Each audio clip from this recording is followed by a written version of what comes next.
Cinema படப்பிடிப்பில் பங்கேற்க வேண்டியிருப்பதால் கடந்த 7 ஆண்டுகளாக தான் விஜய் டிவியில் தொகுத்து வழங்கி வந்த பிக் பாஸ் தமிழ் நிகழ்ச்சியிலிருந்து தற்காலிக ஓய்வு எடுப்பதாக நடிகர் கமல்ஹாசன் அவர்கள் கனத்த இதயத்துடன் அறிக்கையை வெளியிட்டு தான் பிக் பாஸ் நிகழ்ச்சியிலிருந்து வெளியேறுவதாக அறிவித்திருந்தார்.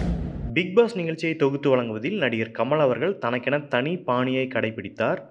ஒவ்வொரு வார இறுதியிலும் அவர் யாரை எப்படி வைத்து செய்யப் போகிறார் என்று எதிர்பார்ப்பிலேயே காத்திருந்தவர் பலர்.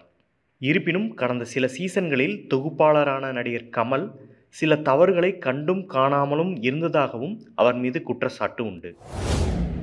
மேலும் சில சீசன்களாக பல போட்டியாளர்கள் தங்களை பிரபலப்படுத்த ஏஜென்சிகளை பயன்படுத்தி வெற்றி பெறுவதும், போலியாக கீழ்த்தரமான விமர்சனங்களை பரப்புவதும், ஒருபடி மேலே சென்று தொகுப்பாளரையே விமர்சிப்பது என தங்களது வேலைகளை காட்டினர்.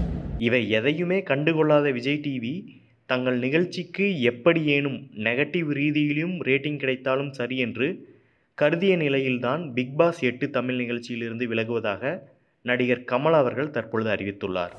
சம்பள பிரச்சனை காரணமாகவே நடிகர் கமல் விலகியதாக கூறப்படும் நிலையில் விஜய் டிவியின் ஸ்டார் குழுமத்தை அம்பானியின் ரிலையன்ஸ் நிறுவனம் வாங்கியுள்ளதும் ஒரு காரணமாக இருக்கலாம் என கருதப்படுகிறது.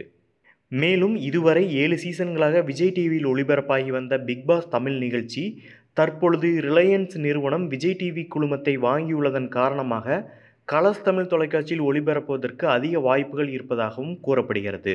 எது எப்படியோ இதுவரை போட்டியாளர்களை மட்டுமே தேடி வந்த விஜய் டிவி மற்றும் பிக் பாஸ் தயாரிப்பு நிறுவனம் 7 சீசன்களுக்கு பிறகு தற்பொழுது பிக் பாஸ் தொகுப்பாளரையும் தேடி உறுதி செய்துள்ளதாக கூறப்படுகிறது.